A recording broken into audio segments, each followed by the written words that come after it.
I'm Benjamin Janae, this is my partner. My name's Jarrett Perry. And this is our video for the ECE 3710 microcontrollers final project. Jarrett's going to tell you a little bit about what that project is. So this is our final product. We recreated a Guitar Hero controller using our STM32L476RG microcontroller. We used the body from an old PlayStation 2 guitar controller, put our microcontroller inside it, remapped all the buttons, and create a program to process the data of the button pushes and send that to the game running on a computer.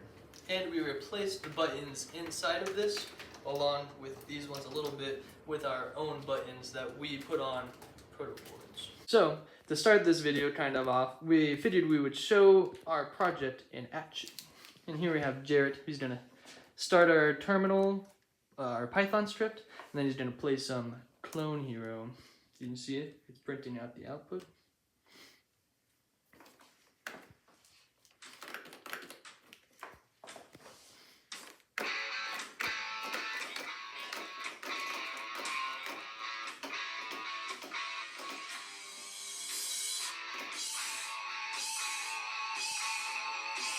If you see any missed notes, it's not because of our controller, but more so because we're not that good at Guitar Hero.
When we started this project, there was a few design criterion that we had to meet for the product to be considered successful, and they are as follows.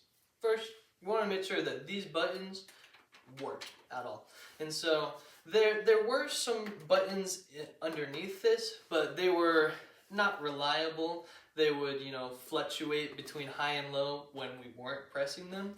And so we kind of had to cut them out. As you can see, if you show this a little bit, there's slight holes right here. But the reason for that is because we got proto boards and we soldered our own buttons onto them in the location of these buttons underneath them. And so we keep this same exterior, but the interior is our own design. And we soldered them to wires that we connected to our microcontroller, which is located. The microcontroller sits down in the body of the guitar. Yeah, and that's our first requirement that we wanted. And our second one is? The second criteria was we needed this strum button to function properly.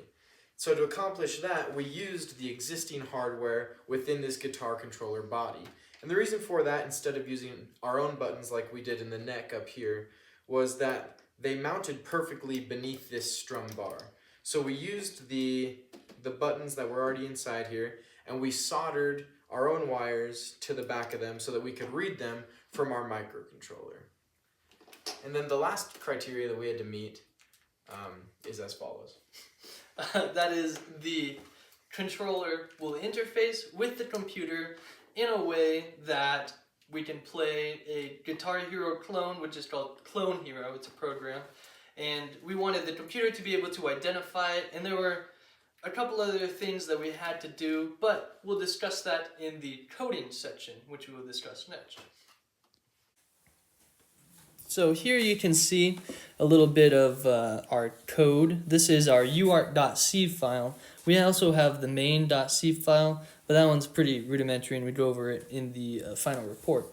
But the initializer for the systic is pretty standard for a systic initializer. Nothing crazy. But our systic handler, that's where most of our our project's work happens. So the way that this program works, it creates an array that has 7 buttons for it, for our 7 buttons. And then it goes through this loop and it reads each value from each button.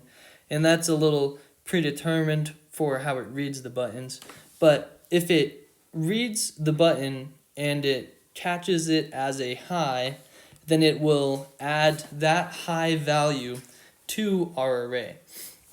And it does, this first loop is our the first 5 fret keys, and then the second loop is our strum bar, because our fret keys are in the B, GPIO, and this one is in the C.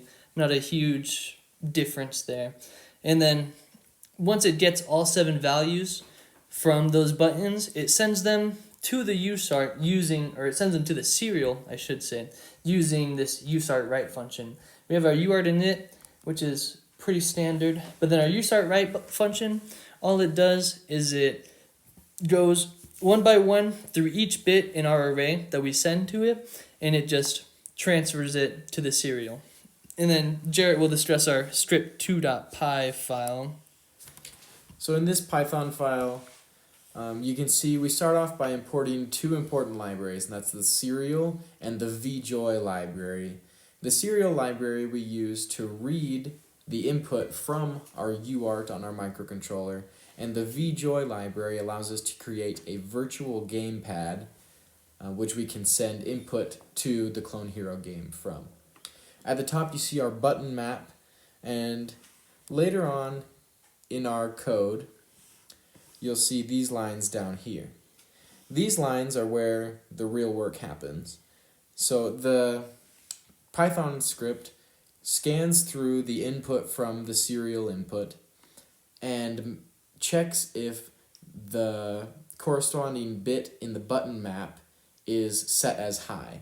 And if it is, it sends a signal that that button is pressed to the virtual gamepad. Then down here is just some final error handling and cleanup code. In conclusion, we were able to meet all of our design criteria. The fret buttons worked, the strum bar worked, and our microcontroller interfaced with the computer to send the information that we needed, and we were able to successfully play Clone Hero. If we were to do this in the future, however, we think that there would be a couple of different design changes that could have made it better or easier, or just make it just work better. The things that we were thinking is if we were to 3D print this entire body instead of trying to use one that already existed, then we wouldn't have had to cut these holes in it, and the buttons would work just slightly better. It might even feel better to the user, be a better user experience. We also think we could hopefully we could easily implement these start and select buttons. We didn't have a chance to do that on this project. And then there was a slight issue that we experienced with the wiring, with this, with the up and down button right here. For some reason, they combined in our wiring. We're not exactly sure, but if we were to redo it, I think we could easily fix it without too much issue. And potentially in the future, maybe a 3rd try, we would be able to get this whammy board to work as well. Thanks for watching our video. We're going to go play more Clone Hero.